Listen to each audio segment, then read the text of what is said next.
ముఖ్యమంత్రి రేవంత్ రెడ్డిని గెలిపించడం ఓడించడం అనేది ప్రజలు చూసుకుంటారని మొదట కేటీఆర్ చేసిన తప్పులను తెలుసుకోవాలని ఖైరతాబాద్ ఎమ్మెల్యే దానం నాగేందర్ సూచించారు.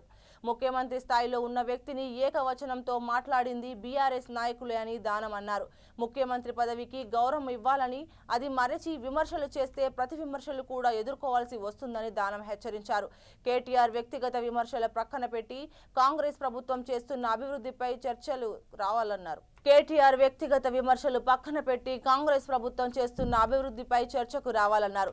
ఇద్దరు మంత్రులు అవినీతికి పాల్పడుతున్నారని కేంద్ర సహాయక మంత్రి బండి సంజయ్ మాట్లాడుతున్నారని, వాళ్ళు కేంద్ర మంత్రులు లేక రాష్ట్ర మంత్రులు స్పష్టత ఇవ్వాలన్నారు. హైదరాబాద్ హిమాయత్ నగర్ లో డివిజన్ కార్యకర్తల సమావేశంలో స్థానిక కార్పొరేటర్ మహాలక్ష్మి రామన్ గౌడ్లతో కలిసి దానం పాల్గొన్నారు.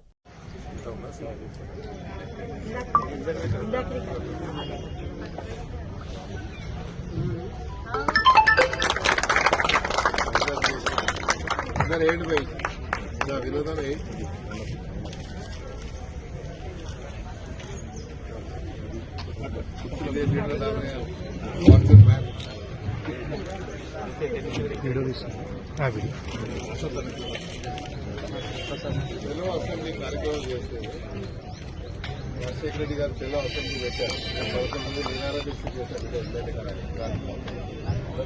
అయితే పోలీసులు అటాక్ చేస్తే మా మీద నాకేమో ఎత్తి పలిగింది. ఈయనకేమో మామూలుగా కొట్టలే పోలీసులు. రాజశేఖర రెడ్డి చాలా చెప్తాను, ఫీల్ అయ్యింది. ఇప్పుడు సస్పెండ్ నీ పక్కనే ఓపెన్ ఫైట్ చేసింది first time. Congress president active Congress president Akhil అదే యూత్ కాంగ్రెస్ ప్రెసిడెంట్ ఇప్పుడు అఖిల్ చేయాలి. ప్రసాద్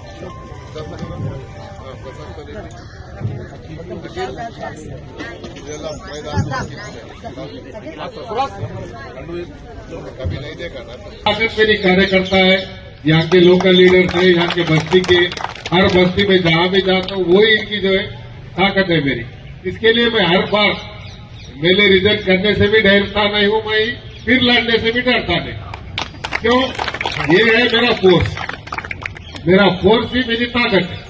तो इसीलिए 6 बार मैं जीता हूं तो सिर्फ और सिर्फ पब्लिक के अवाम की बदौलत से और कार्यकर्ताओं के बदौलत से मैं जीता हूं. కార్యకర్తల దయ వల్లనే నేను ఈ స్థాయికి దిగాను.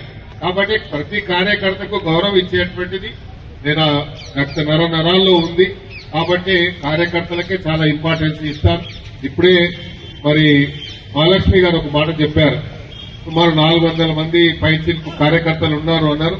అంటే వాళ్ళకి 42 డివిజన్లు అంటే 42 × 10 అంటే ఎన్ని అయితే మీరే లెక్క చెప్పాలి. అంటే డబల్ ది నంబర్ ఉండాలి. అంటే సుమారు 1000 మంది మన కార్యకర్తలు ఉండాలి. 1000 మందిని మీరు మొబిలైజ్ చేయండి. అందరితో బ్రేక్ఫాస్ట్ లంచ్ ఇక్కడే చేసి పోతా ఒకరోజు. ఆ వేరు అందరు చేసి ఫుల్ డే ఇక్కడ స్పెండ్ చేస్తా. అదే ప్లాన్ చేస్తా ఉన్నాం. ప్రతి ఏరియా కూడా డివిజన్ లో అభివృద్ధి కార్యక్రమాలు. ఇప్పటికే ముఖ్యమంత్రి గారు నియోజకవర్గానికి 35 కోట్ల రూపాయలు స్పెషల్ డెవలప్మెంట్ ఫండ్ కింద ఇచ్చారు. వారికి ముఖ్యమంత్రి గారికి నేను ధన్యవాదాలు తెలియజేసుకుంటూ అవన్నీ కూడా నియోజకవర్గంలో డివిజన్ల వారీగా దాన్ని డివైడ్ చేసి అన్ని వర్క్స్ కి ఎలా ఇవ్వాలనేది నేను ఒక ప్రణాళిక రెడీ చేస్తున్నాను.